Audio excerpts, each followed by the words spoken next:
Akizungumza kupitia vyombo vya habari vya kitaifa na kimataifa kutoka jijini Dar es Salaam, Rais wa Jamhuri ya Muungano wa Tanzania, Samia Suluhu Hassan, ameanza kuonyesha mabadiliko makubwa ya msimamo wa kiutawala katika hatua zinazoonekana kulenga kutafuta maridhiano ya kitaifa nchini ili kuepusha mivutano mikubwa ya kijamii na kisiasa.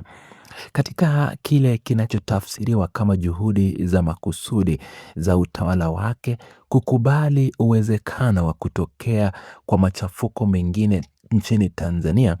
kiongozi huyo mkuu wa nchi ametangaza nia ya dhati ya serikali yake kuanza mchakato wa kupatikana kwa katiba mpya, jambo ambalo limekuwa likipiganiwa kwa miongo kadhaa na wadau mbalimbali wa kidemokrasia, vyama vya upinzani pamoja na wanaharakati wa haki za binadamu.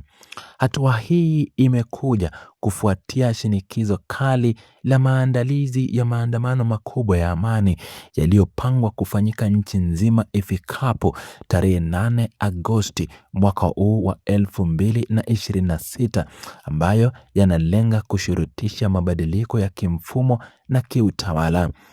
Uamuzi huo wa dharura unakuja wakati ambapo Rais Samia Suluhu Hassan anakabiliwa na mitihani mzito wa kushughulikia matakwa ya kisiasa ya vyama vikuu vya upinzani na makundi ya kijamii yaliyoapa kutorejea nyuma katika kudai haki zao za kikatiba. Ili kuonyesha kuwa serikali inachukua hatua madhubuti, waziri wa nchi ofisi ya Rais, mipango ya uwekezaji, Profesa Kitila Alexander Mkopo amezungumza na waandishi wa habari katika ukumbi wa mikutano ya wizara hiyo jijini Dodoma. Amethibitisha kuwa utawala wa awamu ya 6 umeweka kipaumbele cha kwanza katika kuanzisha mjadala wa kitaifa utakaoangazia mabadiliko ya kisheria na mifumo ya kiuchumi. Katika ufafanuzi wake, msemaji huyo wa serikali amebainisha kuwa Rais Samia Suluhu Hassan anaongoza nchi kwa misingi imara ya kidemokrasia na utawala wa sheria, akidai kuwa mchakato huo wa katiba mpya pia ni sehemu ya utekelezaji wa ahadi zilizomo ndani ya ilani ya uchaguzi wa Chama cha Demokrasia na Chama cha Mapinduzi CCM, unaolenga kuboresha mifumo ya utendaji ili kukidhi mahitaji ya kisasi cha sasa cha Watanzania. Shinikizo hili la kisiasa kwa kiongozi huyo mkuu limeongeza kwa kiwango kikubwa kufuatia msimamo dhabiti wa makamu mwenyekiti wa Chama cha Demokrasia na Maendeleo John Heche, ambaye amekuwa mstari wa mbele kuhamasisha umma kupitia mikutano ya hadhara na majukwaa ya kijamii, akisisitiza kuwa utawala wa Rais Samia Suluhu Hassan unapaswa kutekeleza mambo matatu makuu bila masharti. Masharti hayo yanayojumuisha kumwachilia huru mwanasiasa wa upinzani Tundu Antipas Lissu, ambaye kwa sasa anahitaji matibabu ya dharura nje ya nchi kutokana na changamoto za kiafya, kupitishwa kwa katiba mpya inayokidhi vigezo vya wananchi na kubadilishwa kwa muundo wa tume ya uchaguzi ili kuhakikisha kuwa usawa na uhuru katika michakato inayolinda kidemokrasia. Hali hii imeendelea kumweka Rais Samia Suluhu Hassan katika wakati mgumu kiutawala, kwani kuchelewa kutekeleza madai hayo kuliongeza hamasa kwa wananchi kuanza kujitolea michango ya kifedha kufanikisha maandamano hayo, jambo ambalo lilitishia usalama linatishia usalama na utulivu wa ndani wa taifa. Ugumu wa nafasi ya Rais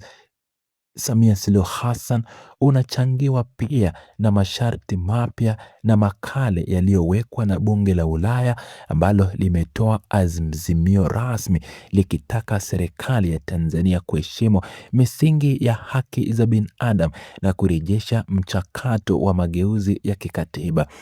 Bunge hilo limesisitiza kuwa litaendelea kufuatilia kwa ukaribu mwenendo wa kisiasa nchini, humo na kwamba ushirikiano wa baadaye unategemea kwa kiasi kikubwa jinsi utawala wa sasa utakavyoshughulikia malalamiko ya wapinzani na kuruhusu uhuru wa kujieleza na kukusanyika bila hofu ya kukamatwa au kuteswa kwa viongozi wa kisiasa.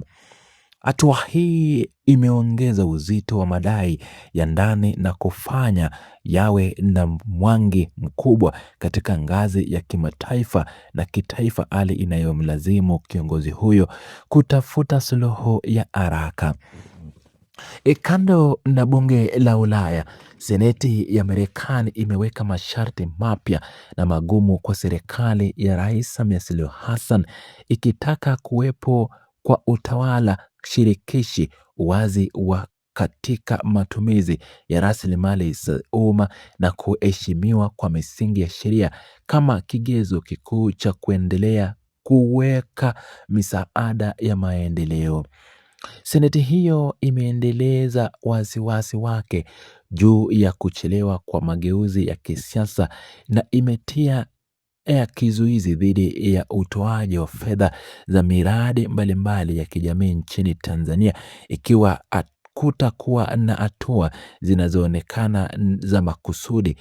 kufunga nafasi ya kidemokrasia na kumwachilia huru Tundu Lissu ili akapate matibabu. Shinikizo hili la kiuchumi limeathiri moja kwa moja mipango ya kibajeti ya serikali na kumlazimisha kiongozi huyo kuachana na msimamo wake wa awali uliokuwa mgumu kuhusu madai ya upinzani.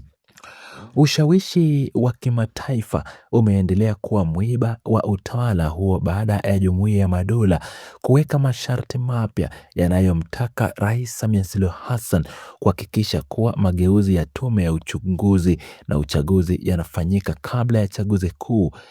zijazo ili kuizuia migogoro ya kisiasa inayoweza kuvuruga amani ya kikanda. Jumuiya hiyo imebainisha kuwa nchi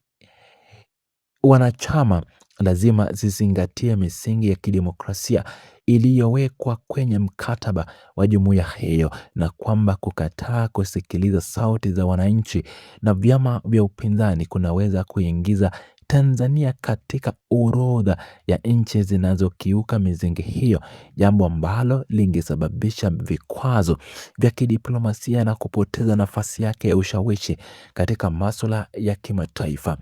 Hatua hizi za pamoja kutoka kwa wadau wa nchi zimechangia kuifanya serikali kuona umuhimu wa kurejea kwenye meza ya majadiliano na maridhiano ili kulinda taswira ya nchi na kuvutia uwezekanaji na uwekezaji wa kigeni.